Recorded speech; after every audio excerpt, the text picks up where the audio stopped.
Hello, everybody. Welcome out to Board Game Breakfast, episode 501. We're almost at 504. Oh, snap. Oh, yeah. Yeah. At episode 504, we will play all 504 games of Freedom and Freeze's 504 live on this coffee table. I dyed my hair Like green it. just for the occasion. Hey, More of a teal. I You're guess right. we should introduce our names. I'm Chris Yee. I'm Roy Candy. And I'm Wendy Yee. All right, so today, Board Game Breakfast is going to kick off this very cool week. We've got a few different things going on, a little bit out of the ordinary. Like, for example, we have a Tuesday top 10 list. What? I know! What happened? Super weird. We have a Wednesday live play of Degenesis from Yes. Simon coming up. And then we have a couple of other things going on. What else is making this weird week?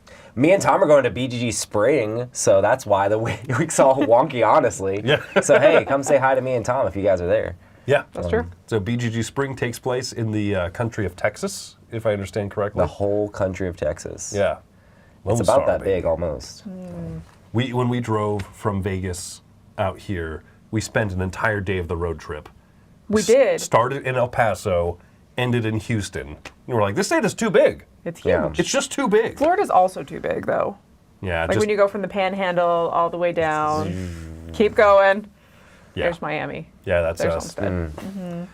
What's happening is happening on a Monday. Oh, that's a fun sentence to say. Yeah, so we have a weird On week a of Monday, live you mean stream this stuff. Monday, like today? On a Monday. Just I a wasn't- general Monday We still sometime have top in the future. 100s going on. So top 100 We do. Tuesday, Yeah. top 100 Thursday. It's going to be wild. Yeah, man, This is the Wild West. We're in Texas right now. No, we're not. the west of Texas. Everything's bigger, right? We're in West Homestead. We The are in only West thing you Homestead. consider that we are is south, because we're very, very south. We're south of the South. Exactly. Let's true. see. And the last thing I want to bring up then, so we have all of our other regularly scheduled content, but make sure to also keep an eye out on the World Series of Board Games. Ooh, yes. The World Series of Board Gaming, we've been announcing it in several videos recently, talking about like the different promos they have. If you sign up for the Arc Nova event, you can get a special Arc Nova board that like only you will get there. There's like referral programs. We've been announcing all sorts of stuff because it's a cool convention. I'm excited to go for the first time.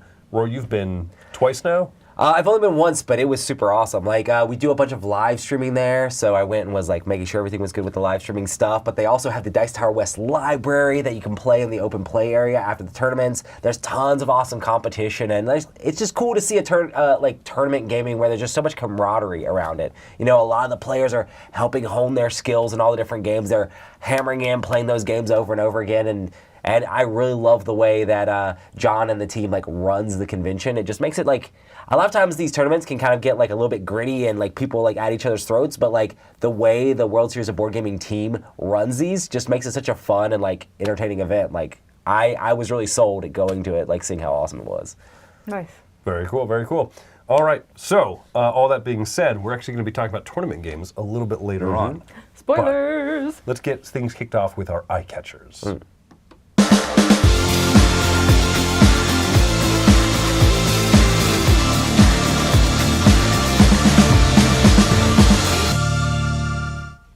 We are here with some eye catchers. So eye catchers is where we found something on the internet that we are excited about and want to talk about. So my first eye catcher here comes from the Discord, Dice Tower Discord. I think maybe it was posted in the Facebook group as well. And shout out to Mike Heller in the chat, who's also in our Discord. Join us all over there as well. But they I don't know if it's a leak or an announcement, but they showed off the Star Wars Clone Wars expansion for the Star Wars deck building game. Star Wars deck building game is one of my favorite games from last year, and it's from one of my favorite designers, Caleb Grace. He made the original game and worked on this as well, and I think he's confirmed that this is like the actual thing. And it's cool because Clone Wars stuff is being added to the game, and you can add this to your version of the game, and I think it's currently in a different language with all the different stuff, but it'll give you more bases and all the different stuff. I just really, really enjoy Star Wars deck building game, and the fact that it's that Star Wars feel in a deck building experience all combined. It feels like Star Realms, but Star Wars, you know. So I really enjoy the game, and it's just back and forth. This is one game that me and Ruthie play, and it's got Jar Jar. Misa costs $0 Also, I really hope you get a good bonus for attacking and knocking him out. It would be Oh my amazing. goodness. And I really hope he's neutral also so that both sides can knock him out. No, I Yes. still think he's a Sith, secretly. Secretly Under a it Sith. all. But yeah, you got your General Grievous in there, you know, No, that's General Grievous. which Yeah. sounds even more menacing. Oh, But Ruthie's yeah. in the chat saying she really wants it. What? Yes, yeah. Me and Ruthie have had fun playing this one. So I actually got a Star Wars deck building game for her for Christmas. So It is interesting that because of the success of like the Clone Wars series and the other stuff going on, like I look at a prequel era Star Wars product and I'm not like, oh man. well, I think it's because the sequels were even worse than the prequels. Therefore, now the prequels are okay to like. So Oh, Yeah. see, I didn't think the sequels were worse than the prequels. Oh, in 20 years though, people are going to be like, oh, well, so really the prequels are actually like masterpieces of cinema, and you're like, no, they weren't. I think it's just They the were- prequels have so much story built into them from other TV shows and stuff that now the prequels have been accepted. The prequels are. are they going to better. do that for the sequels also? Because that would be Oh, helpful. 100%. Yeah. There's so many comic books and children's cartoon The series. sequels are what everybody's going to hate, and then they'll still like The future of Rey. Yeah. That'll That's lead true. to everything. Anyway, all that being said, And this is Palpatine cool. will come back again. Spoilers. Just die already. What movie is that for? Why won't you die? All right, anyway, Yes. Clone Wars deck building game. That's pretty cool. I'm stoked for it. All right, Wendy. Okay, mine is an Uwe Rosenberg that was recently announced, and this is Black Forest. So in Black Forest, you are building up a village of some sort, and you have to go around and get the resources and the stuff that you need. But this is interesting because it's got that resource wheel that was in the Glass Road. And so, And Oren Labor. He's done it a and few yeah, times. he's done it a few yeah. times. So I'm just curious to see how that's going to be in this one. I think this one is worker placement. I think that's the difference. Or was the last was Glass Road worker placement? It's the opposite. No, because Glass Road was the card selection Simulation, one. right? Simultaneous thingy. Yeah. Yeah. Okay. So this one is going to be worker placement. Yeah. I'm excited. So this is the thing with Uwe Rosenberg games is like everyone that I've played I've liked, but I haven't played them all for some reason. Yeah. So that's my. Also, apparently, I have an unpopular opinion on the internet. Oh no! I'm hated. The unpopular opinion is that Wendy's excited that the wheels are back. The wheels, baby. Wheels are back keep in on town. turning. Keep on spinning. We're singing different Wheels songs. are back in town. Yeah. Yeah. So I'm excited about Black Forest. Uwe Rosenberg's legendary resource wheels are making their return 11 years after their debut in Glass Road. I didn't know they were Wheels on the board legendary. Go round and round. Yay. Oh man, yeah, Star Wars Clone Wars, legendary. Resource wheels, legendary. So if he makes 14 of these, will that be like the Uwe Rosenberg Wheel of Time? Are there 14 Wheel of Time books? They are. Are there going to be 14 seasons of that show? There better not be. That's a lot of. Well, I mean, who knows? That's a lot of show. All right. Other than like The Simpsons and like those sitcoms, have there been any shows that have been like You mean besides the epic? I'm about to say anime. Yeah, that's true. Okay, One because I'm Piece like, and Naruto 'cause I'm is like ridiculous. fantasy epic shows. Have there been any that have been like 14 Days of Our seasons? Lives is Fantasy. absolutely a fantasy. There we Epic go. is not the word I'd use, I've though. been proven No. wrong. Proven wrong again. Black Forest, I'm excited about that. Look forward to new Uwe. It looks a little more robust than like Atiwa and some of the other ones Yeah. recently. Nice. All right, my eye catcher. This was brought to my attention from Remy Mathieu, who is he was the designer of what's that yellow game recently, the card one, the history, the cards age down and they fall off the board. Ancient Knowledge. Oh, Agent. Oh, yeah. I forget that was by Yellow. Yeah, so he's the designer of that one. Now, this is not his design, but he is also product manager there at Yellow now. And so he brought this one up to my attention. Oh, interesting. This is Luz, or Loose, depending on, I'm not really sure which pronunciation they're going for here. This is a trick-taking game from designer Taiki Shinzawa, who is very well known in Japan for making fun, strange little card games, like that Planet Etook game, that card shedding game for just 3 players with the colors and the Oh, ranks and interesting. stuff. So, which I like that one a lot. So this one is kind of kicking off their announcement of this yellow cards line, or yellow cartes, if you live elsewhere. Cartes. Oh, I can't quite. It's not there. Oh, there it is, cartes. I'm happy that Yellow's making real games again. I feel like for a while I just got so many of those like lousy Yellow convention-free giveaway games from them, and my opinion like super dropped. You're talking about Yellow. like, this is like 8 years ago, right? Yeah. So it's She I don't holds know, a grudge. it's exciting. I do. But what have they come out with other than like Ancient Knowledge that's been amazing?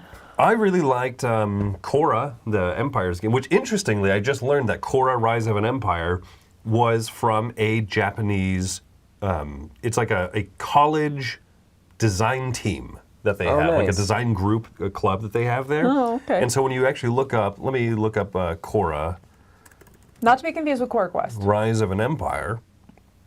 So the Headquarters Simulation Game Club is the design group behind this game. Nice. And so their original was this one, Improvement of the Polis. So this is what became Korra Rise of an Empire.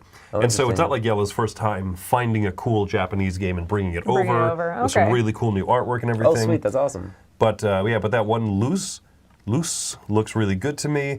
They're gonna have a few change-ups here and there, but they've also, I noticed on Amazon, the Dwarf King, one of their older trick-taking games, they're putting it in this Yellow Cards line as well. Oh, interesting. So there's going to be more in this Cards line series, which I'm excited about. Okay.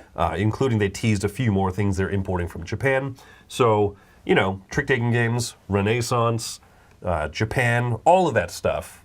Kind of cool to see other publishers, finding and importing games from there. Do you think it's going to be too many if all the publishers jump into pulling these games over? I don't think that's like lots of card saying games. there's too many games from Germany these days. You know what I mean? It's Interesting, yeah. I've been watching Jay Bernardo's Cardboard East channel a lot, and he did a whole series, Top 100 Games from Japan. Oh, cool. And it's a really neat series, and one thing I like about it is how much he points out that Japanese game design's not a monolith. Like, we think of this stuff. We think of, like, Taiki Shinzawa, cool, weird, trick-taking games. Yeah. But like, he has, like, multiple straight-up war games on his list. Oh, interesting. From designers there who are great at war game design, train game design, and just, like, big boxes like Ostia that we saw recently. I know CCG stuff is so huge over there. They have way more collectible card games and TCGs that we don't even have here. Oh, yeah. Like so many. Yeah. So And so it was really cool to kind of see that. Like, he points out, it's not a monolith. This is cool stuff that I personally really like, small, weird card games. But, no, I'm excited that, like that Korra Rise of Empire game, for example. Yeah. I wouldn't have guessed. I wouldn't have been like, oh, yeah, this is clearly like a Japanese design. So it's really neat to see this. Nice. cool. But there you go. Yeah, new exciting stuff from Yellow Games. Well, with that, let's jump to some contributors. Let's do it. Hi, this is Rich Saunders. Welcome to Co-op Gestalt, a place to talk about cooperative games, cooperative game mechanisms, and sometimes solo games. Today we're going to talk about a game that arrived in my house about 2 months ago, Set a Watch Forsaken Isles. This is a cooperative dice placement game for 1 to 4 players and lasts about 60 minutes. I've been able to take it to many of my game groups and found that people generally seem to like it because it's such a simple game and fairly straightforward to teach. This is a game about 4 characters going out and trying to get back home. Every night they have to journey, but during the night they have to fight the monsters that are surrounding their campsite, and has a really interesting idea that one player every night has to stay back to watch the fire. So there's an interesting choice every night about, hey, which 3 of us are going to fight and which one of us has to stay back. So some really interesting ideas there. One of my favorite things about this game is that it's a cooperative dice placement game. And when you roll the dice, you can either use the dice for the values that they have to actually take out monsters with the big values, or you can use that same dice to activate a special ability. So if you roll poorly, you can still use the dice to activate your abilities, which is just great. I don't love the randomness in most dice games, but it works really well here in Set a Watch. One of the things that makes this harder to recommend as a solo game is that when you play solo, you have to play 4 characters. In fact, whenever you play the game, you always have to have 4 characters in play because 3 characters have to stay back and fight the monsters, and 1 player has to watch the fire. So it's hard to recommend this as a solo game, yet over the 3 iterations of the game, this is the original version of the game, I've fallen in love with the solo mode. It takes a little bit longer. The base game is about 60 minutes, and when I play solo, it doubles it because you're playing 4 characters with very unique powers, and you have to figure out how to work them together. But I really like this game. So Anyway, that's Set a Watch Forsaken Isles. By the way, it's not Set a Watch Forbidden Isles. I think I called it that a couple times in my last video. So if you see it somewhere else, check it out. It's a really fun cooperative dice placement game. Anyway, I'm Rich Saunders. Find us on the web at coopgestalt.com, a place to talk about cooperative games. Hi, everybody. Hello, we are Ryan and Bethany. From Ryan and Bethany Board Game Reviews. All right, today we're talking about the fisheries of Gloucester. In this game, this is a 2-player only game where you are sending out a fleet of boats trying to catch as many fish as possible. But once per day, and only once per day, you're allowed to turn in some of those fish in order to get some cards that are going to give you some special abilities as well as points. It's got a customizable board, so you can use either the pre-printed side or mix it up on the alternative side. You got lots of replayability. It even comes with a free little miniature game as well. Pretty cool. I like how everything in this game is determined by time, so all of your actions are time-based. And so you can maybe jump over somebody else, but that's going to cost you extra time. You can maybe turn or get more fish, but that's going to cost you extra time. So you really kind of have to plan out before the round even starts exactly what you want to do because you have limited time. Don't we all? Don't we all have a limited time? Real life being preached right there. In this game, there's definitely an ability for you to set up your opponent in order for them to score well, but at the same time, they're going to be doing the same thing to you. So it's kind of taking advantage of those opportunities. Yeah. Setting yourself up, hoping they don't take advantage of you, which they inevitably will, and then vice versa, they're going to do the same thing to you. It almost reminds me of one of those those box games that we would play when we were kids, like on a road trip, where you try to set someone up, hopefully they don't notice, so that way you can finish it off. It gives me a little bit of those vibes. So you're definitely like setting each other up and trying to take advantage where you can get to get the most amount of fish. Yeah, I really enjoy this. I thought it was a lot of fun. I love 2-player games. It's the majority of the times that Ryan and I play games is 2 players. So I like when games are specifically designed for that. Yeah, this is very well balanced, smooth gameplay. Comes in a little under a half an hour, at least for us. Yeah, it's a good time. Well, everybody, if you want to hear more from us, make sure to find us over on YouTube. We are Ryan and Bethany Board Game Reviews. Everybody, this is Ryan. I'm Bethany. Hoping you have a happy, healthy breakfast. Bye everybody. Guys.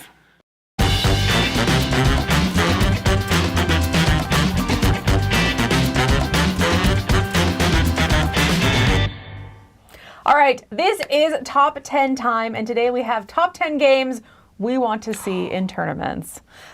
So the way that our top 10s work is we are going to do the top 10 through 2, and then you guys are going to be the number 1 answer. So share in the chat your thoughts on top 10 tournament games.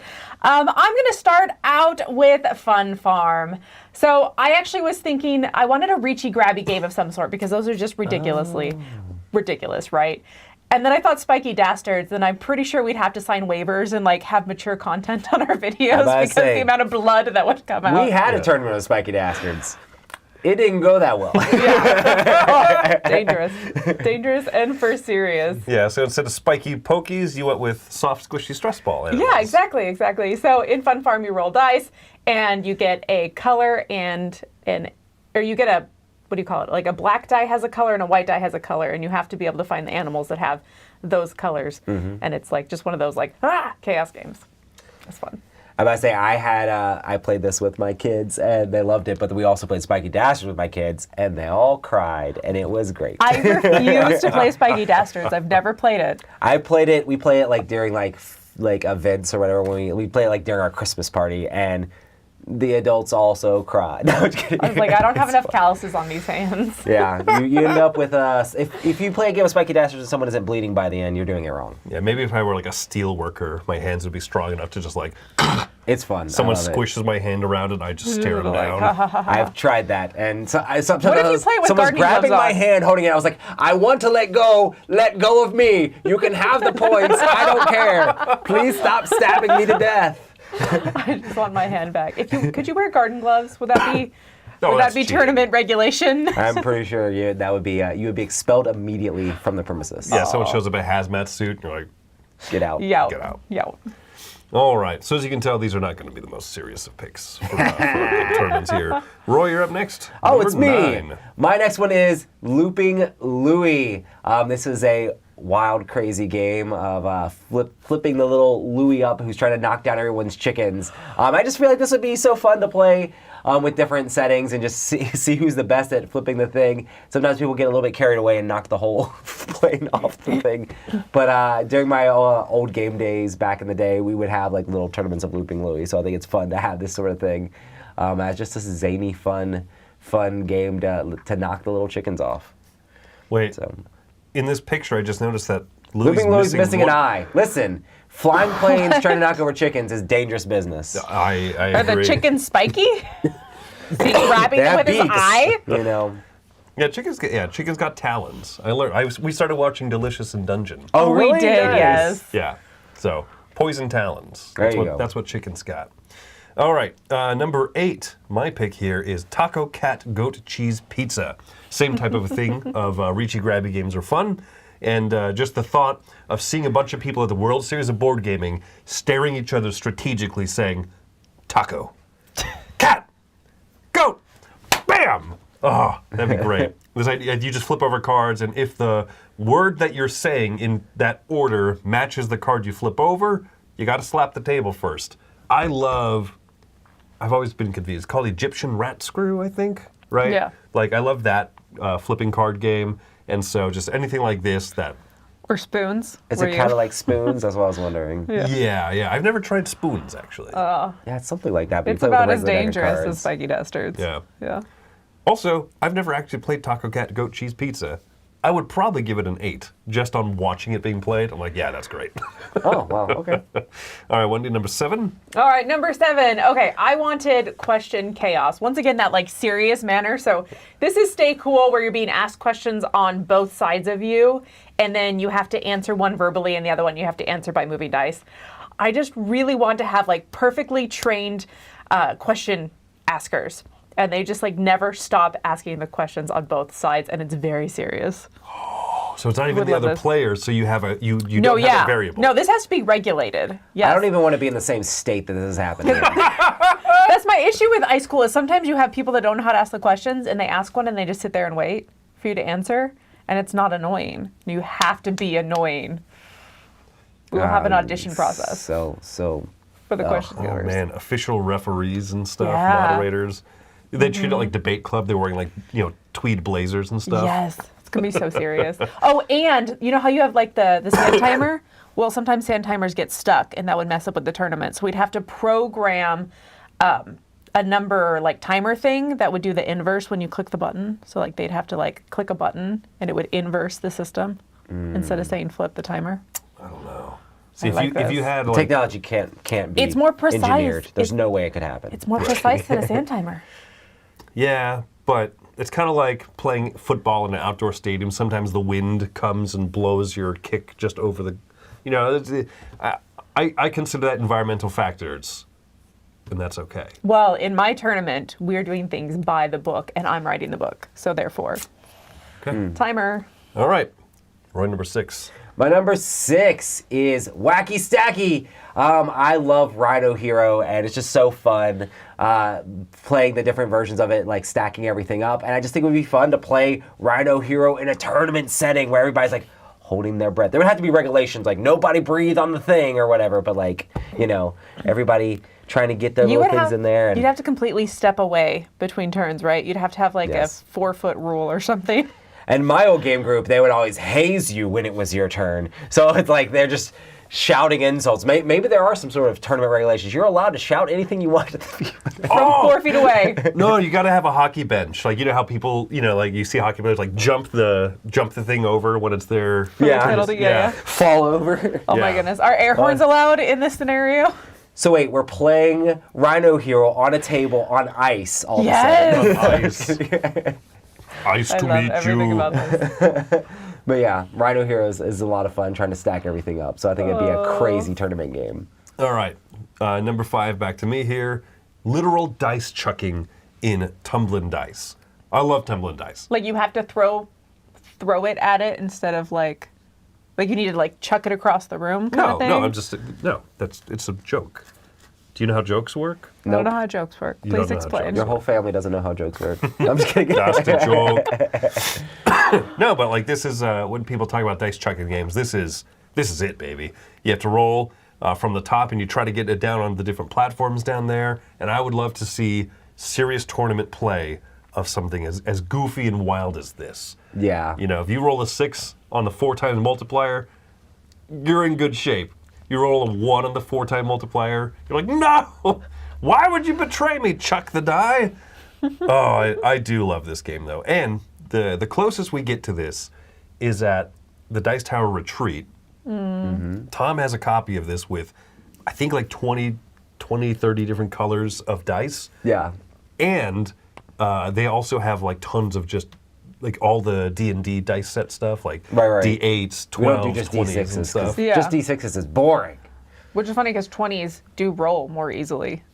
Yes. And so it becomes this like, it becomes this like resource management strategy game at that point of like, when do I throw out my I think 6? you should put like just a ball bearing in each one of those bags as well. It's like you can't score any points with the ball bearing, but you can knock everybody else's dice off. All right, anyway, yeah, tumbling dice. Oh, that's great. All right, Wendy. What's my next one? Oh, yes. Acting ridiculous. Okay, have you played Curses, Roy? Do you even know what this game I is? don't curse, no. I try to This be is clean. This is a dumb game. It has a 5.5 on BGG. The rest of ours have been very serious up to this point. Yes. This is a dumb game. In this game, you draw 2 cards. You basically draw a card of like something you have to, some quest or thing you have to perform, like, you know, stack 3 cups together. I don't know, something dumb like that. But then you have a curse card and you hand that curse card to somebody else. And those curses are like, hey, now you can't bend your elbows for the rest of the game. And you just stack curse after curse after curse after curse on top of people. And so by the end of the game, you may have 10 curses. And it's one of those that if you like mess up 3 times by not doing your curse, you're out. And so I want a tournament of this where you play curses and then you keep all of those curses you got in that game and you have to move them to the next game and you start from there. I think you should just start giving curses to people playing Arc Nova so they can no longer bend their elbows while playing Arc Nova. Crossover great. games. Crossover Oh, games. yes, I love those. All All the right. good ideas. And then my next one here is Galaxy Trucker, which I think they have had tournaments of Galaxy Trucker, but I just think building a ship frantically and then making the entire tournament go through the same like asteroids and the same pirates and the same like planets all together, like all the different tables at the same time would be kind of cool because it's like, how are you going to complain? Everybody had the asteroid go down lane 7. Everybody had another asteroid go down. And why is it cutting our ship in half? You know, but it's like you should have prepared. That guy's ship made it. You know, it'd just be kind of cool to see everybody playing Galaxy Trucker together at the same time. But yeah, this game is super wacky, and it would be fun to see everybody building their little pipes. You know, I'm sure each table would build their ships together and be able to grab resources from the planets from their table group. But having everybody having to deal with the same environment would be cool. That would be cool. Yeah, have like one regulated event deck up at the One top. regular, and it's on like a big screen or whatever. It's like, all right, like bingo everybody, night. here comes the asteroid down this lane. All right, here comes the lasers down the, you know, that sort of thing. Everybody, there's a war zone. You know, and everybody groaning and like. Oh, can we have real pyrotechnics too, so that like next to you there's like smoke and flame and fire and stuff? Just throwing foam asteroids at people's tables. Your actual board lights on fire. Well, it's just at this point, like if you lose the tournament, you get the Dr. Evil chair, like you push the button and the person's chair, like, Just like flunk liver. yeah. It would be cool to have a God, version of this where it's just like do that sort of thing, but it's just like you do one of the big ships and it's like just last ship standing. We're just gonna keep doing stuff, just last ship standing. Roy, this is the closest to like a legit you could do this. At Oh, the I Dice think Tower they East or West or probably something. have done this sort of thing, but yeah, it's kind of cool. Yeah, I think you could lead out on that, have a lot of fun. Oh yeah, for sure.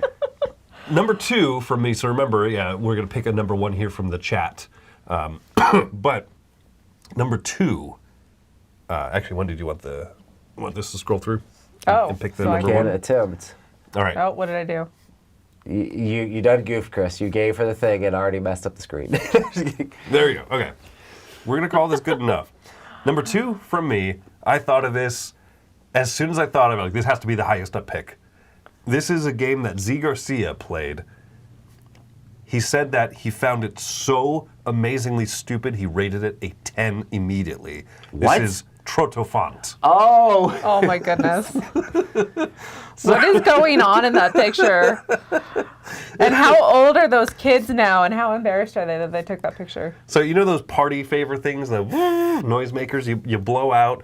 And so you are an elephant, you're a Trotofont, where you're trying to grab these little like logs or bones between these trees by blowing out the party favor, the noisemaker, and then as you stop blowing into it, it like rolls back with the thing, and then you put it in your scoring pile. This is a game that definitely did not survive 2020. I know, right? But my goodness, this looks amazing. So to see a bunch of like Arc Nova serious level players to then have to like qualify to go to the finals by playing Trotofont, Yes. 100% going to be my For the money, baby. my tournament game. All right, Wendy, you found one in the chat? All right, I found one in the chat. Mariana, right here. Oop, how do I grab that? I can't even see to grab it. The camera's in the way. All right, so she said a real-life obsession game where you're organizing events and you're moving people with costumes around the room to the events. Man, that sounds like ridiculous fun. I've never even played Obsession, but everything I've heard about it says I will love this game.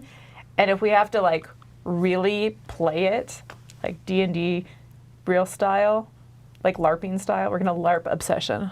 This is a good point. We have not brought up costumes nearly often enough in our discussion of these tournament games. That's true. So yeah, so we want tournaments to costume, like cosplay level costumes. Yes. And you're going to be directing butlers, and you're going to be directing whatever the other things are called, valets and stuff. Valets. Valets. Valet. Yeah, which That's is it's different than a official? valet. Yeah. Oh, okay, because a valet takes your car. I know how to pronounce Gloucester. But a valet takes your The valet valet? does the work for you, yeah, around the house. Oh, There you go. okay. Yeah. All right, well, there you go. Top 10 Thanks, tournament Mariana. games. We did it. What's up? It's Scott the Frozen Gamer with another week of scouring BGG's hotness list to give you the top 10 hottest games of the week. We're going to go through 10 through 6 really quick. Jumping in at number 10 and 9 are brand new to the hot list, and this is this week, and it's Power Vacuum, an extremely unique anthropomorphic appliance trick-taking game, and Sand, a much more traditional pick-up and deliver game. Number 8, 7, and 6 have been mainstays to the hot list and the top 10. Those are Arc Nova, which received the most collective points for the entire year of 2024 thus far, Lacerda's Inventions, Evolution of Ideas, which hit the top 10, 50% of the weeks that it's been on the weekly hot list, and Heat, Pedal to the Metal, which is number 2 for the entire year. Number 5 is no surprise that it made the list right after being announced, and that's Vantage. This is a 2025 game by Jamie Stegmaier and Stonemaier Games. The art's beautiful, the coins that they've showed are beautiful. Stonemaier always delivers, and what has me most excited is this huge open world game is not a campaign. Yes! Dropping a little to number 4 is Arcs. Also no surprise that a game that's from the trio that made Root, Cool Whirly, art by Kyle Farron and Leader Games, is in the top 10. This game should be in hands of backers in the next month, which has all of the backers really excited. Number 3, also not a huge surprise because it's a re-implementation of a hugely popular video game, and that is Slay the Spire. Around 1,500 people have marked that they have received their copy, and 500 of some people have reviewed the game with a huge 8.5 rating on BGG. Number 2 jumped up from 18 last week, and that's Fallout. Fallout came out way back in 2017. Tons of people bought it based off the video game IP, but it had some mediocre reviews. It's popular again due to the success of the Prime TV show that just got picked up for season 2. I'm really happy to see Harmony is back at number 1, where it was 2 weeks ago. This is a little abstract nature game. You try to score different types of landscapes, which all have unique scoring, and then at the same time, though, you're trying to get these animals on the board by doing different patterns. And despite its differences, to me, this seems like it could be an Azul killer for an attractive, abstract pattern builder. And that's it for this week. Peace and stay cool.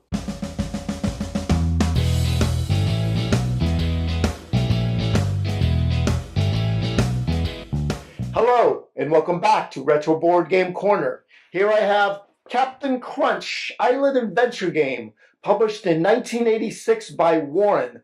This is a 2 to 4 player game in which you're racing around the board to be the first player to defeat Squish, the evil Sogmaster. Let me set this up and show you how it works. This is what the game board will look like set up. Everybody's going to put their pawn on the start space. You're going to separate these Crunch Power cards from the deck and then put them face down here in a pile. Everybody's going to get 3 cards and you play with them face up so everybody knows what you have. There are 3 types of cards: a move card, an escape card, and move another player card. On every single one of your turns, you're just going to go ahead and play 1 card from your hand, For example, says move 5. You move your pawn 5 spaces in any direction, and whatever you land on, just follow whatever it says. If you land here on a Captain Crunch power card by exact count, you'll go ahead and draw a Captain Crunch power card and put it in your hand. This is not part of your 3-card hand. After your turn's over, you'll discard a card that you used and then draw another card. It is then the next player's turn. Race around the board as fast as you can to get here to the final space. Roll a 6 to win the game. This game was only available if you sent in 10 UPC symbols from Captain Crunch cereal and a whopping $5 for shipping and handling. Well, that's all the time I have for now. If you have a comment below, or you can X them to me at Retro Board Gamer. And as always, may your rolls be high.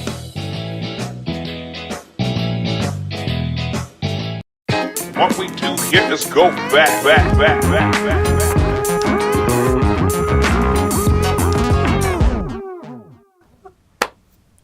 I love amazing. Astroval She's amazing. so much. We have great contributors, but man, like to see Captain Crunch, the board game, pulled out is. Do you think that he got that as a kid?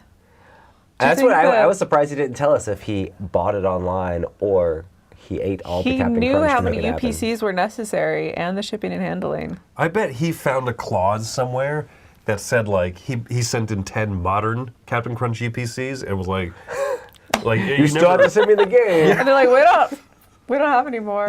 Some poor person at Captain Crunch Incorporated is Just, like, like, going on scouring eBay, eBay. yeah. Yeah. Oh my gosh. All right. Anyway, wow. This is going to make our old school game seem lame in comparison. You're right. So we're taking a look at an older game here. This one is Pitchcar from 1995. You know, I've never actually played Pitchcar. What? I did not know that. Yeah. Like, I know we have it at our cons, but I just have never played. I've never done anything with it. Never This is flipped one of the a games Pitchcar that disc. I'm sad that I still don't have my own copy anymore. I had one when I lived back in North Carolina, but it didn't make the move. But yeah, I've had so much fun playing Pitchcar. I could see why this would be one that you're like, this is not making the cut. I've never had like a ton of it just because like it's not that cheap to get all the stuff for it, but I always wanted to expand it and get more of a collection. But now I go to Dice Tower East and I get to play with Tom's copy, you know. Well, you can 3D print your own pieces now, too. Yeah, it's which crazy. is cool.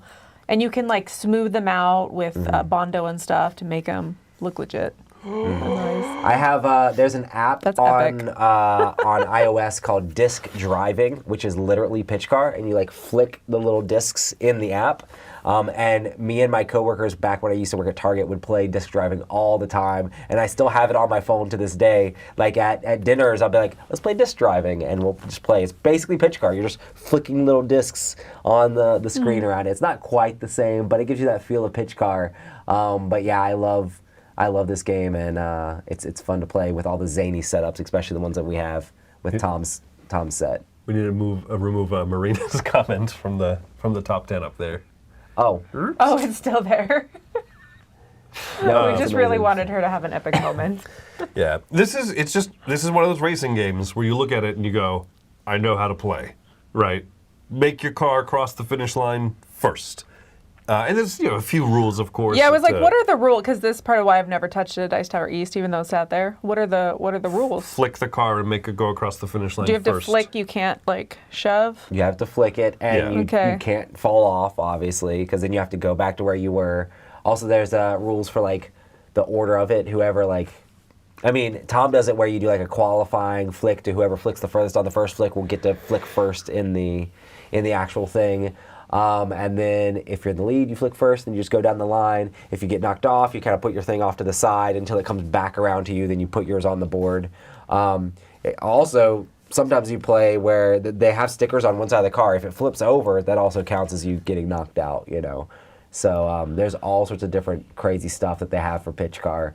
Are they But typically yeah, it's Mario super, themed? super simple. No, that's definitely someone people mocked made up. like Oh, okay. custom things where it's so hard to stay on the board sometimes as it is. If you're doing what is that?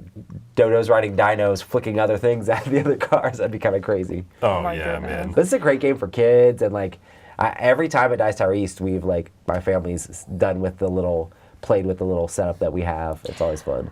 So Tom does like 2 competitions, right? He does an Yeah. adult and a kid competition, and they fill up super quickly. Yeah, I'm surprised you've never even just walked by it while it's set, because it's set up during Dice Tower East before the tournaments, right? Yeah. Before like the competition. Yeah, I've walked Yeah. by it. I've just never fiddled with it. Oh my And gosh. then when there's a tournament, I've never even seen it actually played because there's just hordes of people around it. Oh, you got to push to the front. You got to be like, excuse me, throwing elbows. Dice like, Tower staff Dice here." Tower staff, yeah. Get out of the way, kid. So, Oh, it's your turn? Sorry. Sorry, not sorry. But yeah, it definitely ramps up the excitement with ramps and curly cues and all sorts of crazy stuff and all the different turns. The more Pitchcar you have, the more fun it is. But also, yeah, it The gets harder it is to more- play. It's the harder it is to play, harder it is to store, harder it is to set up. But yeah, that's why I really enjoy playing the copies that we have. okay, Tom has so much stuff for this, and I've never seen this here. The jump this direction, and then the tunnel the other direction. So yeah, he has that. He just normally uses the jump part of it. Like I think it was like one box set that came together. Okay. That has that piece. Oh, is But that he not just normally the He table? normally just does a full gap. No, that's a whole figure That's eight a whole, right there. okay, for And some so reason the- my brain thought they were missing that piece. It gives you like a little bit of a vibe of like, putt-putt almost, like the crazy zany Yeah. courses Yeah. you get with that sort of thing. So, Ah, so In the cool. comfort of your own hotel room? Your own home? Yeah. Or come out to Dice Tower East and play Pitchcar with us. 'Cause, it'll be set up there. So anyway, 1995, they knew what they were doing back then. They only made good games in 1995. Captain wasn't Crunch, the board game, did not come out. Carbonde or whatever was the original version of this? Yeah. I think that might be the year that Carabande came out, and then Pitchcar was probably like a later, A later thing? Gotcha. yeah, like a later retheming of it or anything. Yeah, because that cool. cover doesn't look 90s at all. No, yeah. All right, well there you go. That's our old school game for today. Nice. Hello, this is Oliver, and today I wanted to talk about something that is a little unrelated to board games, but is also a bit related to board games at the same time. And that is because I went to Camp Living Waters for the Game Changers board game retreat in Luther, Michigan, and it's basically a Christian board gamers retreat. It was super fun, and they'll be holding another one in September, so if you want to sign up, September would be the time. And it was really fun. It's a pretty low-key gamer environment where you get to chill and play games with your people. And there's around 50 people there, unlike the 50,000 at Gen Con, which can get a little overwhelming at times, of course. And you might be thinking board games like it's just this big area with some people, but no, it's like you get cabins, and they're really nice cabins. They have plumbing, they have some really nice beds, and some really beautiful scenery for, of course, being a camp. It has some very beautiful views of the water. And also some killer dishes. I'm not going to lie to you. I scarfed down many plates of that delicious food. It was awesome.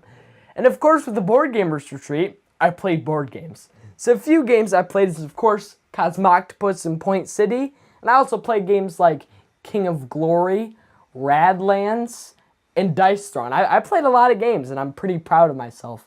Because when I play games, I usually don't play a lot. So it's different for me. But it was a really cool experience to, kind of try something new and bring our board games to other people to share. So it was pretty awesome. And I hope you guys have an amazing breakfast. Have a nice day. Bye. Hi everyone. Hi, My name is Ilka Luza, my name is Dave Luza. and we are here to talk about board games as gifts, specifically board games. To people who are not into board games, should you do it? Yes, and the answer we will give you at the end. Yes, I love during the holiday season gift people everyone the same game. All the family. So I keep track of what they already own. Last year it was Cascadia. The year before it was Quirkle. Just like a family game that I say it has our seal of approval. Even if you don't like board games, you should give this one a try. I have done it many times, and I know for a fact that most of those games are still in shrink, or people are frustrated and give up because maybe I'm not there to teach them the rules, or they are not into games at all, and that's the way it is, and that's My fine. friend Daniel, I gifted him and his family Cascadia, and he showed me a picture of them playing the game, and I could look at the board and see they were playing it wrong, and I was like, how? No, Dave. There's no such thing as playing wrong. When you're having fun, you're playing. Well, they were not having fun. He was like, I don't understand what the fun is, and then I said, that's not okay. yeah. You're absolutely right. Other thing, gift a good friend a game that you want to play. That you really, really want. Like a huge game that is like, well, it's not for me, honey. Ticket to Ride It's Legacy. for them. It's Yes. for all of us. Well, that's another one. We're a gonna play legacy together. game. Yeah, we're going to play together. Yes. And then never find the time to play with those Very, people. very true. So, my opinion, honestly, is don't do it. What you want to do is give them quality time together with you that you could spend that time in a different way. Yeah, but we cannot gift time with us to play games that we want to play. That's not a gift. I think it is. It's lovely to play with us. We're awesome. We're amazing.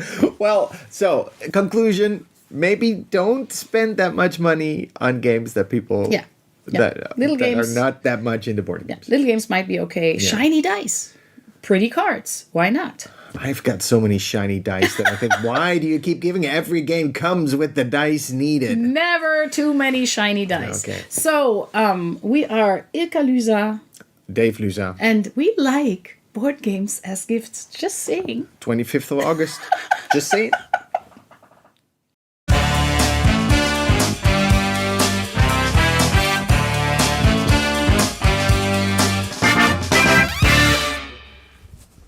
So I was going through thinking like, what old school, or not old school, but what archive video do we want to take a look at from the Dice Tower? And I went completely self-serving. Nice. Yeah. So people have asked a few times, and it's funny because people still ask, like, hey, you guys should do like a behind-the-scenes series of working at the Dice Tower. And it's one of those times where like, we have multiple times. Yeah. It's funny because I looked over at your computer. I was like, I don't know what video we're doing. And I like looked at it, I'm like, oh, do you have Final Cut open? No. It's just literally just Final Cut. Yeah. The video. No, so I just, there you go. I paused that time. That was such a good moment. So this was behind the scenes. A few of us around the office did like, what does a week look like here at the Dice Tower from Chris's perspective? Did you do one? I did. I thought I did something along those lines. I did like how a review goes or something like that. How a review goes. Okay. Yeah. Did Mike and Milla do? Mike for sure did one. Milla did one about like transforming the shed, The shed, transforming yeah. the studio right now that you see before you, which used to be the garage. And then just, so I went through and I kind of showed like, hey, this is a lot of the stuff that I do in a given week, which is now almost entirely out of date. Oh, gotcha. Like several of the things are the same. Like this is how we run a live stream of a game here. But also we don't use that machine anymore. We upgraded computers and stuff because that laptop battery kept dying, or like was like struggling sometimes and stuff. So it's fun. It's almost like a time capsule at this point to kind of look back at this video that was only like 2.5 years ago. We also don't live at that place anymore. Yeah, I didn't say that in the video though. Doxed yourself. Doxed yourself. Done did it. Dude, this is when we did the top 10 reasons Z is wrong. I love it. Yeah, so it's just one of those things that's funny to think that in just a little over 2 years, this whole like behind the scenes of how stuff works is like not even correct anymore. Gotcha. But some of it's still So decent. much of it is, yeah. Different people do different stuff sometimes, and we still use Final Cut like crazy every single day. Every day. But yeah. The thing, your streaming is still basically the same. It's just a different computer. Different Right. machine. Different machine, different stuff. This is and that some period of upgrading. time. Do you remember this, Roy, when we didn't have some of the... Oh, yeah. We didn't have... we did it a different way, and I had to... we were doing two computers at the same time. One computer was running the PowerPoint, and we still actually do that, because in here, I have one computer run the PowerPoint, and the other computer is just, actually attached to everything. So, it just doesn't look as crazy as having two laptops. We have, an actual, Mac Studio running one. But, and it's not too hard to pull off. But I had mad scientist project of, cords going every which way. And it was one of those things, and we also had a TV facing the other way and all sorts of crazy stuff. It's if somebody asked oh, how do I set this up? I couldn't tell you how to set it up. It's just a thing that I knew how to do, and I would be like, all right, I'm going to set this up. Let me let you run it. This is how you do it all. And just even explaining to someone else how to run that sort of stuff is just insane, you know, because it looked like, you know, we got like 4 screens coming out of these like to run this one thing. There were like 5 because of the one in the background. Oh, and then yeah. Yeah, so there was so much. We simplified the process. It's fun to look back at this and be like, thank goodness we have a correct splitter now that can do this, and we have a better input system. Yeah, part of it was because we tried to have the top 10 on the screen behind us. Yeah. And now we have the top 10 just pop up digitally. Yeah, I do miss the screen behind at certain times. Where I'm like, it's cool to have a different background. It's cool to have like something changing behind. Yeah. I miss that. Yeah. I don't miss that we used to have the screen that we would look at, like our monitor screen where we could see the chat. It was like over to the side. So I always felt like I had to like look here to follow the chat. Oh, yeah. Instead of at the camera. And now we get to cheat because the screen is directly behind the camera. So I can see the chat there and the camera's there. Chat there, camera's there. So. Yeah, just like so much stuff here that I look at the behind the scenes peek and I'm like, yeah, I'm so glad we have this because these rooms don't look like that anymore. These rooms don't serve the same purposes anymore, and we don't have those tables and stuff. Yeah. But it's fun, and I think that we should probably do another behind the scenes at some point here. Also, the thing I want to complain about is Tom had me do this one first. I was like, I don't want to like go into too much of the nitty gritty of like how much work we really do. So I'll show some of the work and some of the cool stuff. And then Tom did one like a month later where he's like, yeah, from Tom's perspective. And he was just like, I work, I do so much work, I do all this work. I was like, why you make me look bad, Tom? I could have shown up. Chris just way runs more around in than circles and has fun. No, I'm just kidding. Yeah, he does. He just pulls pranks all the time. We sit at desks most of the time. If you really were just like straight streaming, it's like us sitting at desks, heads down, editing video. This is fun. Like I love being a part of Board Game Breakfast and like talking on screen and stuff like that. It's so like this part's like easy. I press a few buttons over here, but like it's like so easy and so fun to do this sort of stuff. But majority of our work is heads down, making PowerPoints and editing videos in Final Cut and all of that stuff. You guys are just always on the computer. Yeah, I mean, there's been days when Wendy's been like... I am always bagging components. That's my life. And Wendy's just like pulling stuff out of the library and putting stuff here. It's so funny because like there's been days where Wendy's been like, you like haven't said anything all day. I'm like, I got work to do. That's what I know where he's really busy is when he's silent. Yeah. So. Anyway, yeah. So there were multiple behind the scenes videos that have been on the channel. So I think they're worth checking out. They're cool to kind of see that process. Like Mike did one. It would be fun to see one, now that Mike's here in the chat, it'd be fun to see one of the Dice Tower Midwest Annex. Yeah, I that's think true. he did a little bit of that, but I don't remember what all it did. But I'm sure he could do a new one, you know? Yeah. No, I'm sure there would be a lot of cats in that video, though. a lot of cats. Too many cats or way too many cats? Too many At cats. least 2 cats. All right. Well, anyway, that's a look at an older video on the channel.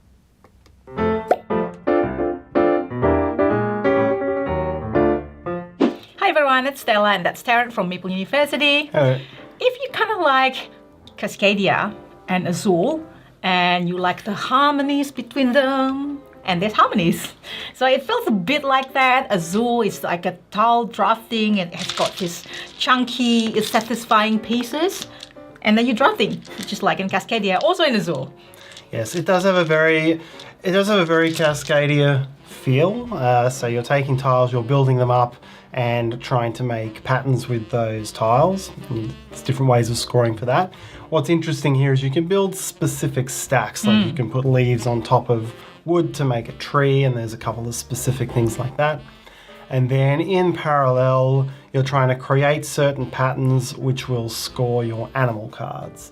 So yeah, it's a set of objectives for the tiles and then a set of patterns you're trying to match for the animals, and you're trying to make the most of both. You are also forced to gain the pieces that you don't like, but it's not as brutal as Azul, where you can end up losing so many points, at least the original anyway. Yeah, I do kind of like that here. It feels really quick and forgiving early on, but then later in the game, yeah, you can get forced into taking tiles that you don't want. And it's not like you're not going to lose points, but you're going to lose opportunities. And may even be forced to end the game quicker than you want. Yeah, lots of replayabilities with the animals. There's also variant. So we really enjoy harmonies. And thanks for watching. Bye. Happy breakfast, everyone. Today I'm here to talk to you about My Island, which is the sequel or second sequel to My City. And why I say second is because there's technically the My City roll and write that's sort of squeezed in the middle.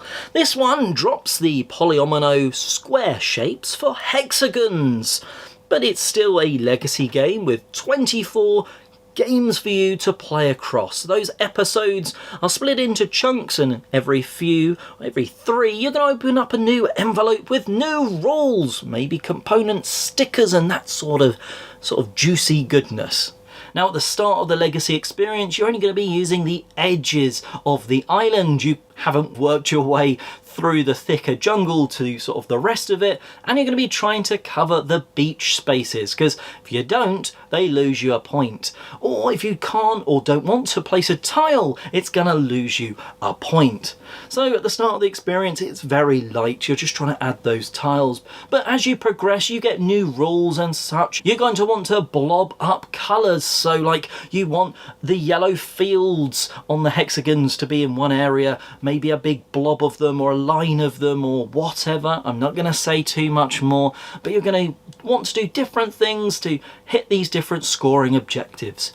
Fresh experience from the square polyomino shapes of My City, now with hexagons. It's also a bit more thinky as a result because, well, you've got 2 more sort of edges of that shape, so a bit more spatial awareness when you're placing those tiles down just to think about, and well, that also is then added into some of the extra objectives that you're trying to do. Anyway, that's My Island. Let me know in the comments section below if you've played it, what did you think of it, and until next time, enjoy the rest of your breakfast.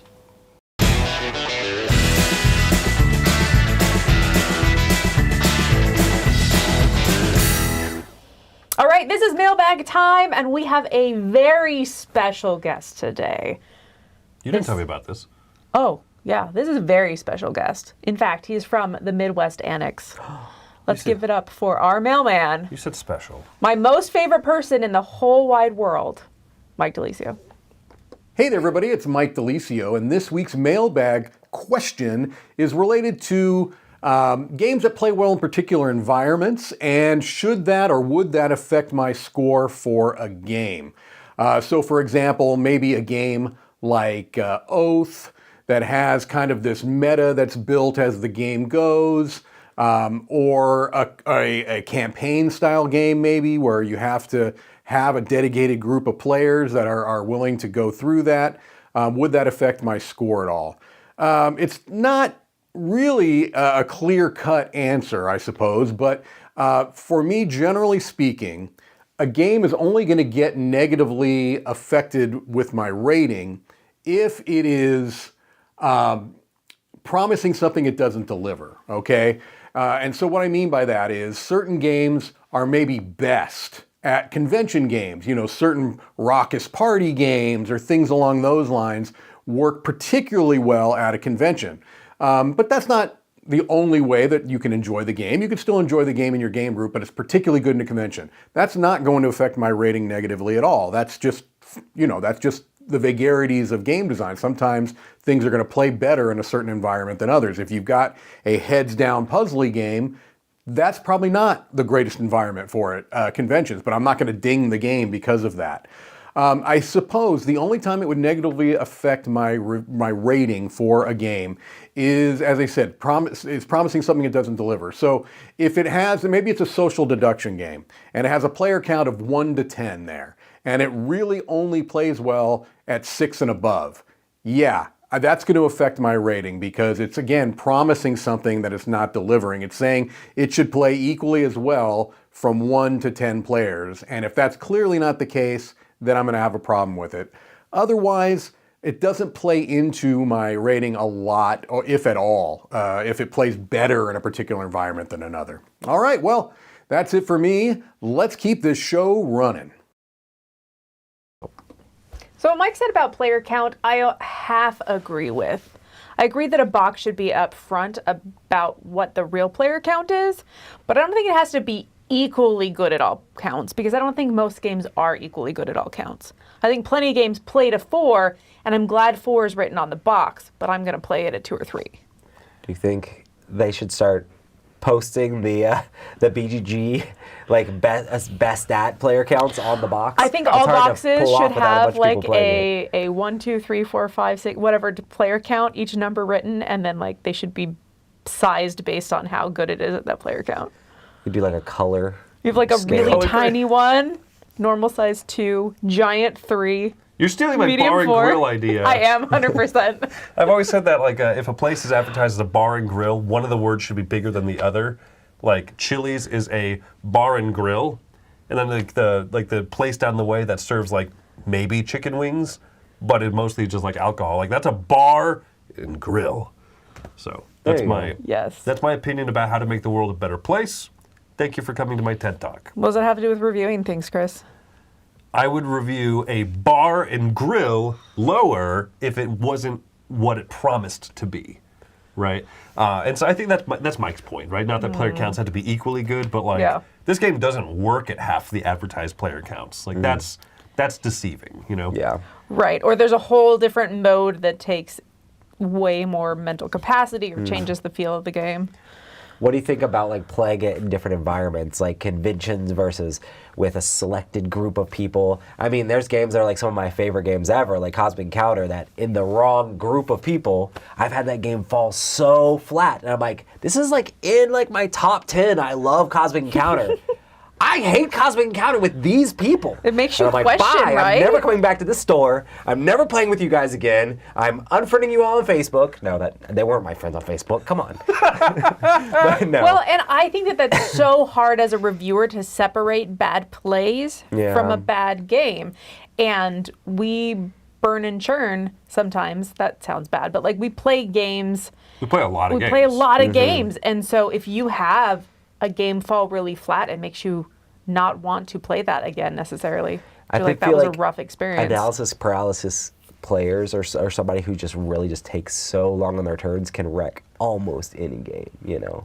Oh, yeah. Which is crazy. I mean, you have to take that into account when you're basically like reviewing a game or being like, okay, I played it with these group. Maybe I should play it again because that person might have been dragging my opinion of the game down. Yeah, maybe I should play it with a completely different group of people. Like the only consistent should be me. Like I reference our hour-and-a-half long game of Camel Up. If that had been our first experience of Camel Up, then I would have that working against it. Sure. Mike in the chat says, don't get me started on AP.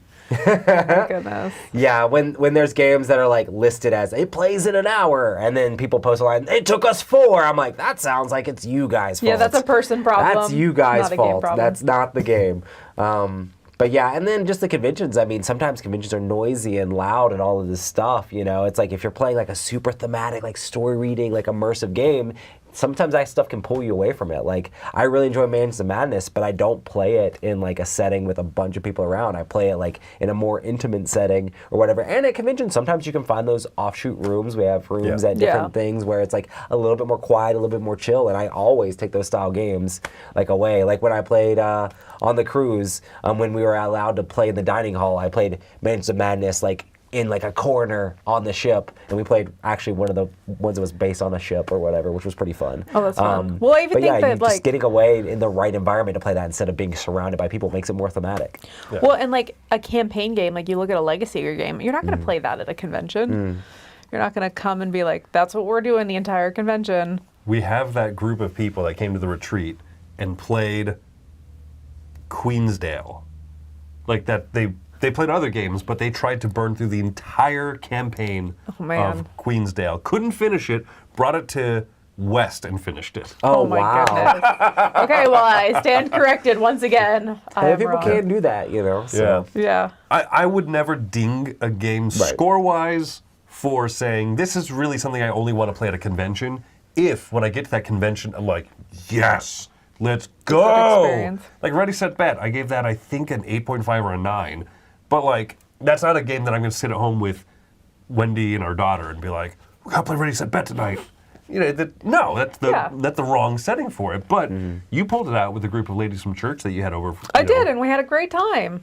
Yeah, people who haven't played a lot of other games, and that one was a big success for you. Yeah, it was good. Yeah, so Concur. yeah, I don't think it would seldom affect the score, but we try to make those points. But also, hopefully, if you're watching a review, we don't have to say like every single thing. Like Ready Set Bet is a wild, raucous game. Don't play it with your heavy Eurogamer group, perhaps. You should be able to tell that from watching the review and seeing what it's about, you know?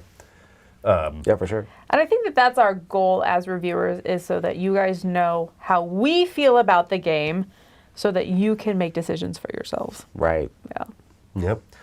Well, thanks to Mike, our two-time mailman, two-time Michael Delicio. That's right. He's the two-time. He's a two-timer?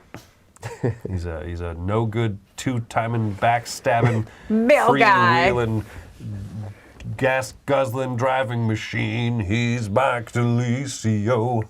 Shedding the stream before I get hit that button. here. All right, everybody. Come back later today. We have What's Happening with one Z Garcia, and then we'll also have a Ketchupalooza where finally Z will get the chance to teach Tom Subterra.